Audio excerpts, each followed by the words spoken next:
Hello, my dear Lead Gen Hub pals. Gary Gardner, host, still, and once again. I wanted to create another video that is kind of a version 2 of the day-to-day, right? So just a mix of a little bit deeper. So something's going to be repetitive, but a bit deeper on Lucidchart, a bit deeper on Orem.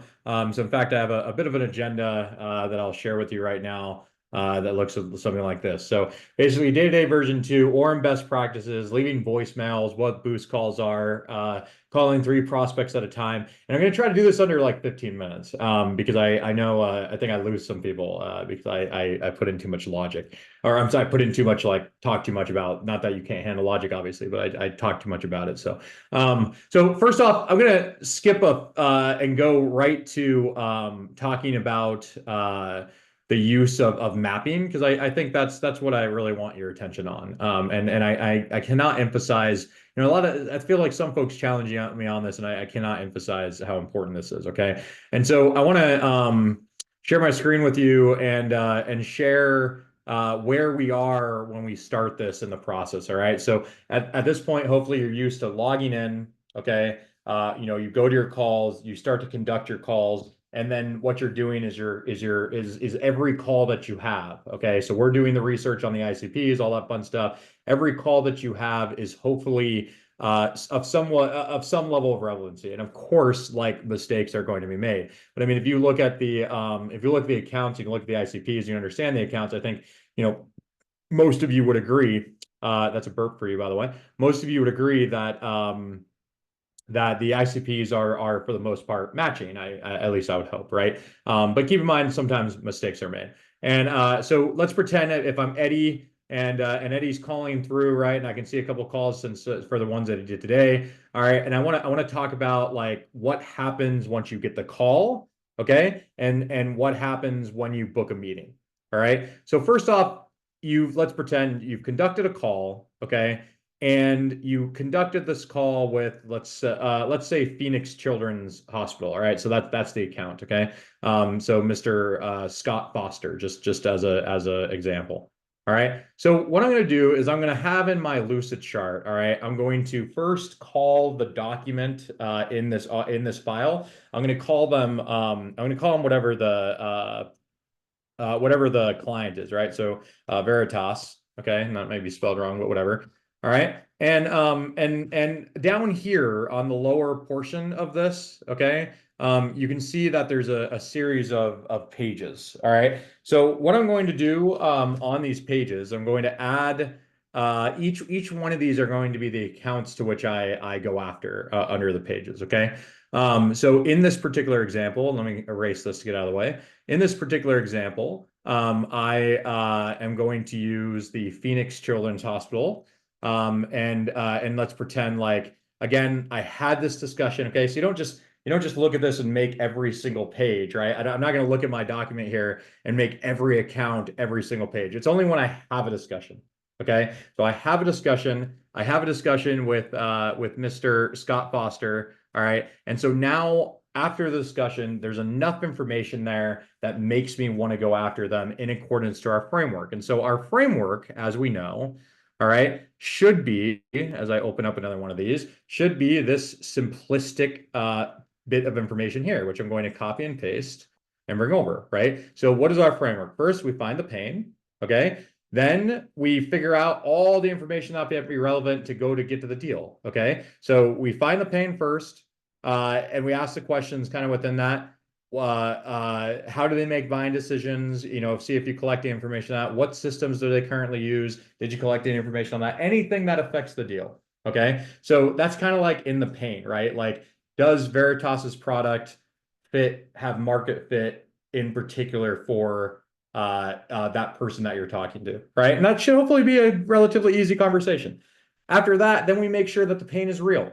Okay. So that just means finding more people, right? So just because we talked to Mr. Scott Foster, like we want to make sure that what he's saying is accurate, right? Because if we go and maybe he's just on a soapbox or whatever the situation happens to entail. So verifying the pain is real. Then once we have talked to four, maybe five people in any given account, in this particular example, Phoenix Children's Hospital, again, assuming the account's large enough, assuming all the prerequisites are there, right? Then once we have five people and we have five separate, pictures, which I'm going to show you, then we combine those folks together with our account executive. Okay. And we make a plan of action of what we're going to do next. Right. And so ideal targets at that point will start to reveal themselves because you've confirmed the pain, you confirm that it's real, you are now isolating the buyers, and you're making a course of action on what to do next, right? And within that pain, okay, within those discussions, you found out who the buyers are, what title they might have if they don't want to give you, right? So remember, if I'm talking to, again, my example being Mr. Scott Foster, I'm talking to Scott, and Scott says, I ask Scott and I say, can you at least give me some information on who might actually be the one that makes the decisions on purchasing something like this?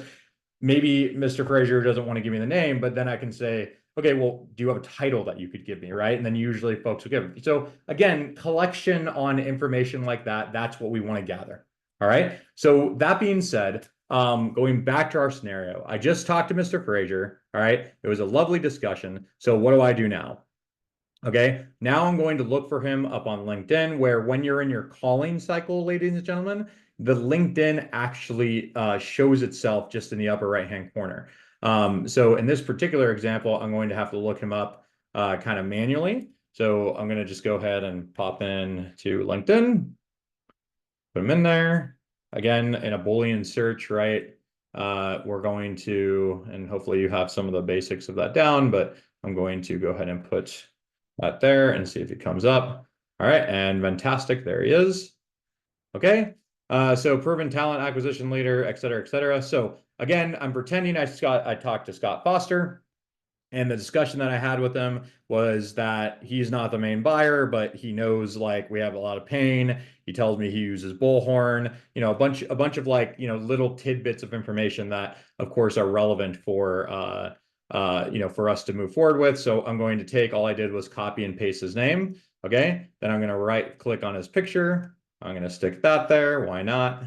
And then lo and behold, too, when you copy and paste someone's name, it actually copies and pastes as a link. See? Which is very convenient. So I put his name there, and then I'm gonna just take the notes that I had. And so again, I'm pretending, right? So again, what would be relevant information about Scott? So what systems is he currently using to maintain his ATS? All right. So let's pretend, for example, he said bullhorn. Okay. Says he is not the buyer, but to talk to directors and above in talent acquisitions, right? Like, okay, that's good information. So now I can take that information and I can ask me, or I can ask Gary, like if you were obviously someone else, but you could ask me, you could ask Austin, you could ask the team, right? To then go and find all the people for Phoenix Children's Hospital that now fit that buying persona that Scott talked about.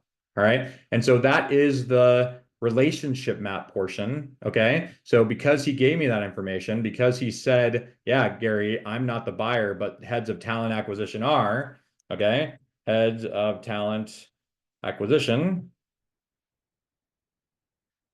Okay. Then what you're going to do is you're going to go on Slack. You're going to say, Gary, I spoke with Phoenix Children's Hospital. Okay. Had a great conversation. And so he told me that he's looking for that we need to find heads of talent acquisition, that is the main buyer. And that's the next person that we're going after. So you'd say, Gary, find me that person. And within 24 hours, I will literally have those profiles to you up, ready to call. Heck, I'll even put them on the relationship map for you if that was necessary, right? As you continue to go.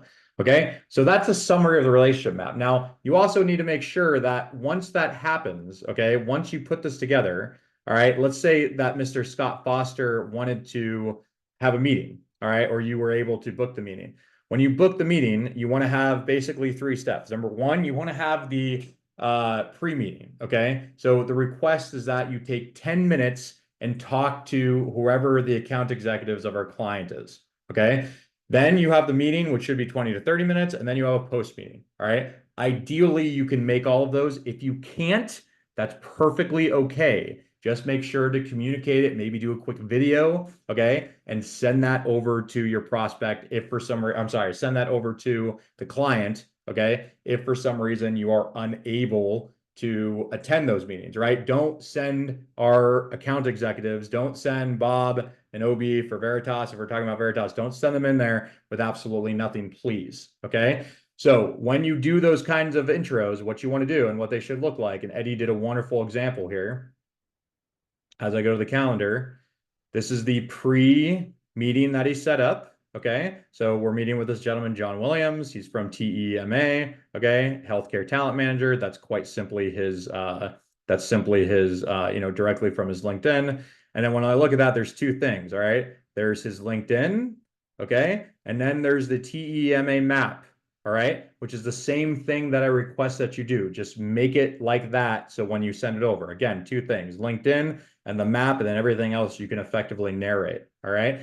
When you share the map over, okay, what you want to do is you want to go up to the share button in the upper right-hand corner.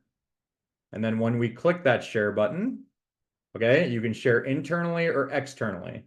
Okay, so when it says collaborators and you can go to manage, right? There's the public link. All you do is you post that public link in there and they all have access. Okay, so now when it comes to booking the client meeting, there's a bunch, it's going to change from client to client. Okay, some clients are going to say, hey, log into our email and then book it that way. Other clients are going to say, use our Calendly link. Of course, you're going to know, and we'll publish that in the portal so that you can see that prior. Okay, but that being said, that is the optimal. Again, do a video if for some reason you think that you can't attend that meeting. But please, whatever you do to some level or some extent, please don't leave our clients hanging. Okay, give them the information that give them some context to when they go in the meeting in the event that they have to go into the meeting alone. Okay, so the other things I wanted to talk to you about too, since I have you, is a bit more about Orem.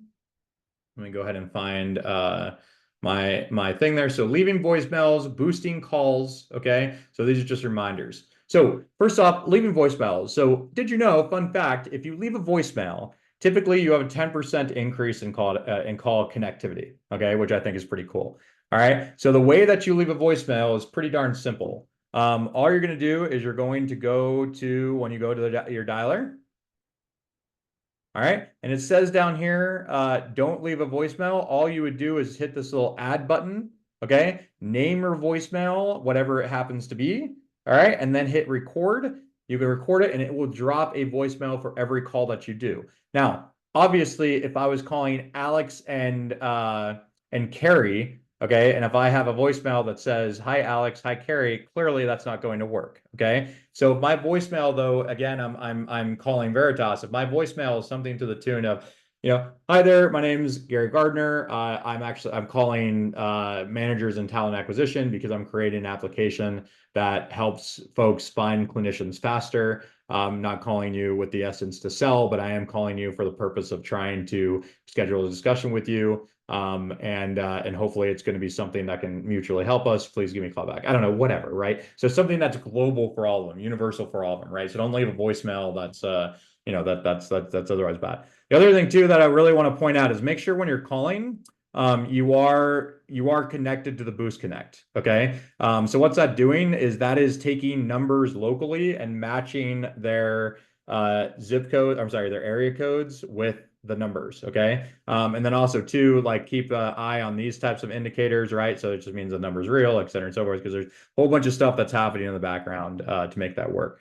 The other thing while I have you on the screen is the dialing options, okay? If for some reason all these numbers are gone, please make sure that you have upsell mobile number present on there, okay? Upsell mobile number, and it should just automatically happen the second you click on the side if for some reason you're not seeing any of the numbers. The others in this version of day-to-day. All right, let me go back to my notes here. So we talked about boost calling. Oh, calling 3 people at one time. Okay, the parallel dialing. There's a question today, like how do I parallel dial? It's quite simple, okay? Parallel dial means that you're calling more than one person. This is one person power dial, 2, 3, and 4, and 5, okay? When you start calling folks, start out with 2, start out with 3. You don't need to necessarily start out with 5, but there you go. And then and that's pretty much it, right? I think that's all I kind of wanted to share with you. The only other thing too, I would say is that when you do book a meeting, certainly celebrate it. And here's an example, right? You are going to have access to you're going to have access to the company's lead generation portal, if that's what we want to call it, right? So demand gen, for example. And do you see how we set a meeting with Mr. John Williams? You know, like I think it's something to be celebrated, right? So, you know, feel free to add information there as you see fit. See, there's the meetings that we set up. You just take a picture, a screenshot, and you're welcome to just throw it up there. And if you are worried about it, you're welcome to talk to me if I'm available to make sure that you're saying the right stuff. But hopefully it should be fun, you know, drive a little intensity, momentum inside the channels, get our clients to believe in us a little bit more, and then that should be good to go. But other than that, thank you very much for listening. And as always, if you have questions, I want to help you as much as I can. But of course, it's scalable if I can create a video and everybody can watch it. So thank you very much for your time and looking forward to making some calls. All the best.